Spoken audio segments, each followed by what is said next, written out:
Alright, it's my first adventure in Davao Oriental. Yan, sa ko ang rest day is explore na to in Davao Oriental.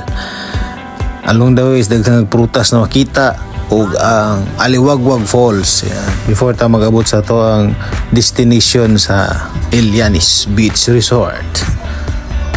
Yan, tapos pag-abot nimo sa resort isugaton na nga silang daghan ug cute kay nga mga hero. Then hapon namin nakaabot, so andam na din ko sa mga tent ug sa para panihapon, and then relax na dayon mi kay pagkaugma na ay mga activity nga mo ang gusto i-try. That time is dili kayo daghan og tao sa resort, kami lang halos kay weekdays man, tapos cloudy sa ang weather kay na may low pressure, pero perfect daw ni nga time para experience ang surfing. Mo to nga nagpabook din mi og contact sa ilahang coach kay para matry na mo ang surfing.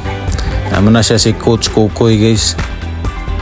And after breakfast is nag-conduct na og seminar and briefing si Coach Kokoy on how to pop up and balance, then proceed na dayon sa beach para sa actual lesson.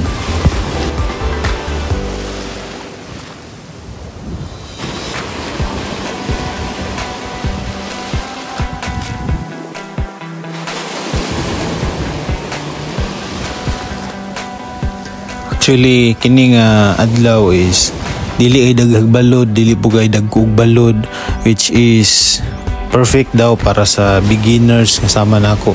Pero in overall experience is enjoy kayo, buyag.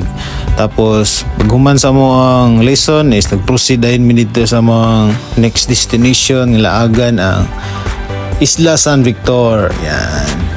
Kailangan pa nimo magsakay og bangka nga apil na sa imong entrance fee for mga 5 to 10 minutes yata makabot na mo sa island, then nindot kay buyag.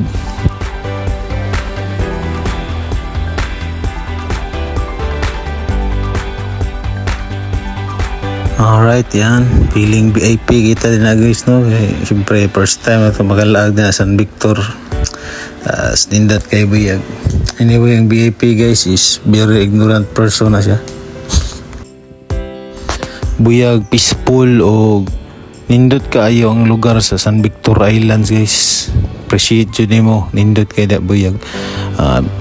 Nag-detour lang man may na nagpa-picture na rin ko sa mga lugar nga nindot pa picturean dia, and then kiat-kiat gamay kay aksugubag akong papangig.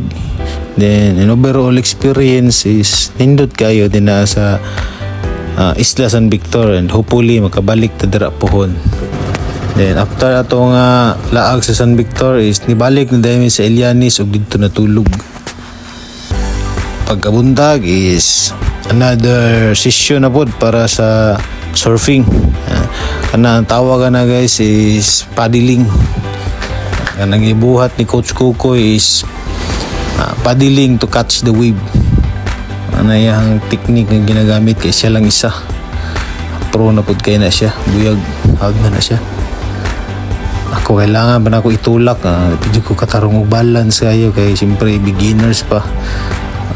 Pero enjoy po na ako dito, buyag ang surfing. At least na ako'y nibalaan gamay.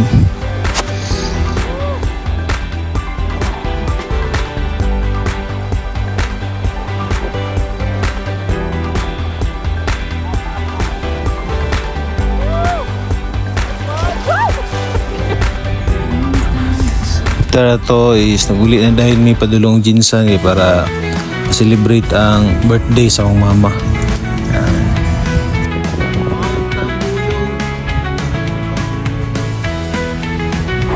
Along the way nakita na mo ang Tambuyong and hapit mi sa Aliwagwag Falls, and moto ang mong laag sa Davao Oriental kauban si Milavi.